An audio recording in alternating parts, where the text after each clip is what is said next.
Hello everyone, welcome to my channel. I hope आप सब ठीक हो। आज की ये जो वीडियो है ये उन बच्चों के लिए है जिनकी डेट शीट आई है। 12th क्लास के सॉफ्ट जोन वाले बच्चे JNK के। अब मैक्सिमम बच्चे जो हैं उन्होंने अपनी तैयारियां कंप्लीट की होगी, बट कुछ ऐसे बच्चे हैं जो सोचें कि एक मंथ में हम कैसे तैयार करें। तो ये वीडियो उन्हीं बच्चों के लिए है। तो चलो शुरू करते हैं वीडियो। तो ये जो मैंने वीडियो है ये 2 कैटेगरी के बच्चों के लिए बनाई है।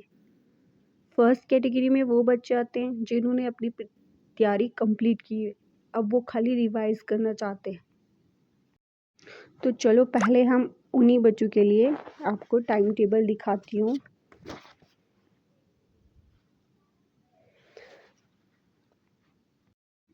आप देख सकते हो मैंने एक टाइम टेबल बनाई है, हमें आप बोल सकते हो एक स्ट्रैटेजी बनाई है कि कैसे एक मंथ में आप प्रिपेयर कर सकते हो। स्पेशली जो मेडिकल स्ट्रीम के बच्चे हैं उनके लिए है, बट जो आर्ट्स वाले वो भी इसमें कर सकते हैं। खाली मेडिकल सब्जेक्ट को हटा के आपको आर्ट्स वाले सब्जेक्ट ऐड करने। तो जैसे मैं ये वीडियो रिकॉर्ड कर रही हूँ 16 जैन से, तो मैंने उसी के अकॉर्डिंग बनाया। आप हो सकता है 17 को देखो, तो आप उसके हिसाब से एडजस्ट कर लेना। जैसे कि आपका पहला एग्ज़ाम है 15 को, जो है आई थिंक बायो का।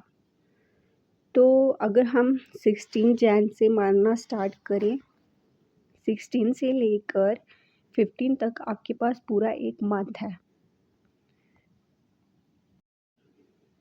तो अगर आप वो वाले बच्चे हो जिन्होंने सब कुछ तैयार किया, अब खाली रिवाइज करना चाहते हैं, तो हम मानते हैं 16 से लेकर 21 तक। 16 से 21 तक आप डेज डिवाइड कर लो। ये आ रहे हैं कितने, 6 दिन आ रहे हैं। 6 दिन आप फिज़िक्स की तैयारी करो अच्छे से। अगर आपने तैयारी की हुई है तो उसको अच्छे से रिवाइज करो। इम्पॉर्टेंट क्वेश्चंस, प्रीवियस वाले क्वेश्चंस आप देख लो। आप एक एक सब्जेक्ट लेके चलो ना, फिर अच्छे से तैयारी होती है। देन फिर 20 से 26 के बीच में 5 दिन आ रहे हैं, तो उनमें आप जर्नल इंग्लिश जो है होती है उसको तैयार कर लो। फिर 27 से 1 फ़रवरी तक भी 6 दिन आ रहे हैं। 6 दिन में आप केमिस्ट्री को कर लो अच्छे से रिवाइज। फिर 2 से लेकर 6 तक 5 दिन आ रहे हैं, तो उसमें आपका जो वोकेशनल कोई सब्जेक्ट है, जैसे कि हेल्थ केयर होता है, EVS होता है, कंप्यूटर साइंस होता है, उसको तैयार कर लो। फिर उसके बाद 7 से लेकर 14 तक बायो आप तैयार करो। मैंने बायो लास्ट इसलिए रखा है बिकॉज उसी के बाद आपका बायो का एग्ज़ाम है, तो वो आपको अच्छे से प्रिपेयर होगी। तो 7 से 14 तक 8 दिन आ रहे हैं, तो आप 4-4 डिवाइड कर सकते हो। देखो अगर आप इस तरीके से दिन डिवाइड करके तैयार करोगे ना, तो आपको अच्छे से तैयार होगा। क्या ना, ऐसे ना मतलब अच्छे से तैयार होता है। फिर उसके बाद अगर हम आपकी डेट शीट देखें ना, तो उसमें भी काफ़ी दिन बच रहे हैं। जैसे 15 को पहला एग्ज़ाम है, फिर उसके बाद 20 को, तो इसमें भी 5 दिन जो है वो आपके बच रहे, तो उसमें भी आप रिवाइज़ कर सकते हो।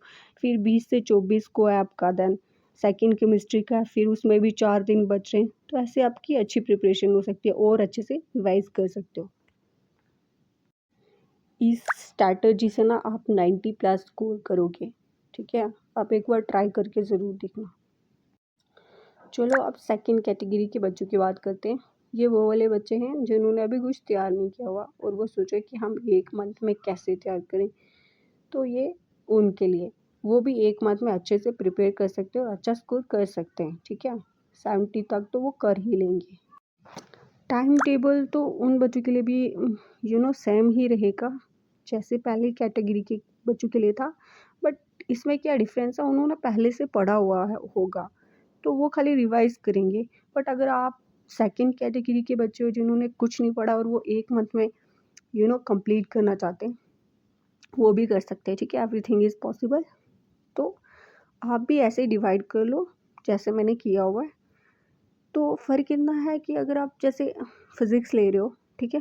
तो इसमें आप देखो कि कौन से ऐसे-ऐसे मतलब टॉप लेसन्स है या फिर यूनिट्स हैं जो ज़्यादा स्कोरिंग है, तो आप वो मतलब इन दिनों में कर लो, ठीक है। तो आपको ना जो ज़्यादा स्कोरिंग वाले यूनिट है वही करने हैं, ठीक है। जैसे फिजिक्स उठा रहे हो आप, तो उसमें देखो ज़्यादा स्कोरिंग वाला कौन सा है, उसको आप कर लो। फिर अगर उसके बाद नेक्स्ट 2-3 यूनिट कर लो अच्छे से, ठीक है, जो ज़्यादा स्कोरिंग वाले हैं। तो अगर फिर भी अगर दिन बच रहे हैं, तो आप उसमें जो आपने छोड़ दिया उसके इम्पोर्टेंट जो क्वेश्चंस होते हैं ना वो कर सकते हो। या तो फिर आप ऐसा कर लो कि फिजिक्स का पूरा देखो कि मतलब प्रीवियस 10 ईयर्स में कितने क्वेश्चंस आए हुए, तो वही सारे कर लो, वैसे भी हो जाता है। तो सेकंड जैसे इंग्लिश है, तो इसमें भी आप इम्पोर्टेंट कर लो। तो इंग्लिश जो है ना ये थोड़ा और टाइप से आती है, तो इसके लिए मैं एक अलग वीडियो बनाऊँगी। अभी आप जैसे मैं बता रही हूँ वैसे कर लो। देन जैसे केमिस्ट्री है, तो उसकी भी स्कोरिंग वाले यूनिट्स कर लो। फिर उसके बाद वोकेशनल सब्जेक्ट का भी वैसे ही कर लो। एंड बायो जो है आपकी, उसका भी स्कोरिंग उठा लो। जिसके अच्छे स्कोरिंग यूनिट्स हैं वो आप कर लो इन दिनों में। फिर देखो आप बोलो कि हम वो इन दिनों में करेंगे तो रिवाइज कैसे करेंगे, तो वो आप डेट शीट अगर देखोगे ना, तो उसमें भी मतलब काफ़ी डिफरेंस है। लाइक जैसे केमिस्ट्री और बायो में 5 दिन का डिफरेंस है, तो इन दिनों में आप वही रिवाइज कर सकते हो, ठीक है। तो फिर केमिस्ट्री के बाद जनरल इंग्लिश में 4 दिन का डिफरेंस है, इसमें भी आप रिवाइज कर सकते हो अच्छे से इंग्लिश को। फिजिक्स को भी आप 3 दिन में कर सकते हो, वही जो आपने स्कोरिंग किया ना उसी को। तो आप लोग ना जो मीन्स सेकंड कैटेगरी वाले बच्चे हैं ना, वो ऐसे ही करो क्या, 6 दिन अगर आप फिजिक्स पढ़ रहे हो, तो उसमें आप वो स्कोरिंग देखो कि ज़्यादा स्कोरिंग वाले कौन से, तो उन्हीं को करो। अगर आपसे वैसे मतलब यूनिट्स भी नहीं हो रहे, तो आप इम्पोर्टेंट देख सकते हो कि मतलब रिपीट क्या क्या हुआ है, तो वो भी करो, तो वो भी हो जाएगा। आजकल वैसे भी मतलब अगर आप पास मार्किंग के अकॉर्डिंग सोच रहे हो तो मल्टीपल चॉइस आते, तो वो तो आप कर लोगे ना। तो 2-3 क्वेश्चंस 4-5 करके तो पास मार्किंग आप कर सकते हो। बट अगर आप अच्छे मार्क्स ला सकते हो ना, स्कोरिंग वाले भी करके आपके अच्छे मार्क्स आ सकते, तो आप स्कोरिंग वाले करो। अगर आपको मेरी वीडियो अच्छी लगी है तो प्लीज़ चैनल को लाइक करें, सब्सक्राइब करें और बेल आइकन को प्रेस करें। Thank you for watching. तो अगर आप और अच्छी वीडियोस चाहते हो तो आप कमेंट में मुझे लिख लो किसकी रिलेटेड चाहते हो, ठीक है। Thank you so much for watching.